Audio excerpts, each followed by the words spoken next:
Hello guys, welcome back to my channel. চলে এসেছি আবারও একটা শর্টস নিয়ে। তো দেখতেই পাচ্ছ যে সন্ধ্যের কিছু একটা চটপটা খেতে ইচ্ছা হচ্ছিলো। তো অনেক কিছুই দেখলাম। তো ম্যাগিও ছিল, পাস্তাও ছিল। তো অনেক দিন পাস্তা খাওয়া হয়নি, তাই নিজের খাবার অ্যারেঞ্জমেন্ট করে নিলাম। দেখতেই পেলে কী কী করেছিলাম।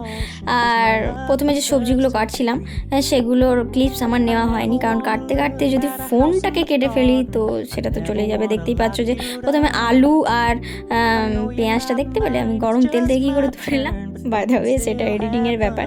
আর তারপরে দেখতেই পাচ্ছ এইভাবে আমি প্রথমেই আলু আর পেঁয়াজটাকে ভেজে নিয়েছিলাম। প্রথমে তো ডিম ভেজে নিয়েছিলাম দেখতেই পাচ্ছ। তারপর এখানে রসুন, আদা আর লঙ্কা দিয়ে দিলাম, তারপর একটু ভাজাভাজি করে এর মধ্যেই কিন্তু আমি সব মশলাগুলো দিয়ে দিয়েছিলাম, কারণ এখন যদি মশলাটা দাও তাহলে মশলার যে একটা স্মেল থাকে সেটা কেটে যায়। আর মনে করো চাউমিন, পাস্তা সবের ক্ষেত্রেই সেটা আগে থেকেই যদি তোমরা মশলাটা এভাবে দিয়ে দাও তাহলে পরে আর মশলাটা দিতে হয় না, তাহলে সেই গন্ধটাও তোমরা আর পাবে না। তো এটা একটা তোমাদের জন্য টিপস দিলাম, নিশ্চয়ই তোমরা জানো, আমার থেকেও বেটার জানো, তবুও আমি বললাম।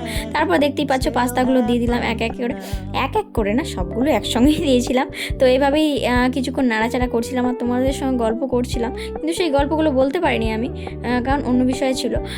তো জীবনের প্রতিটা পর্যায়ে খেয়ে দিয়ে কাটো, কারণ কখন আছো কখন নাই সেটা কেউই বলতে পারে না।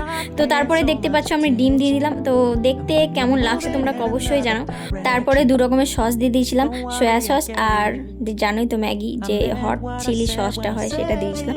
আর মশলার মধ্যে ছিল গরম মশলা দিয়েছিলাম একটু, যেহেতু আমার কাছে যে ম্যাগির সিক্রেট মশলাটা সেটা ছিল না, তো সেই জন্য আমি বাড়ির যে সমস্ত মশলা, জিরে গুঁড়ো, তারপরে একটু ধনে গুঁড়ো, তারপরে হলুদ, লবণ, এগুলো তো আছেই, আর একটু গরম মশলা, এগুলো দিয়েই করেছিলাম। খেতে অসাধারণ হয়েছিল, ঝাল ঝাল চটপাটাই হয়েছিল।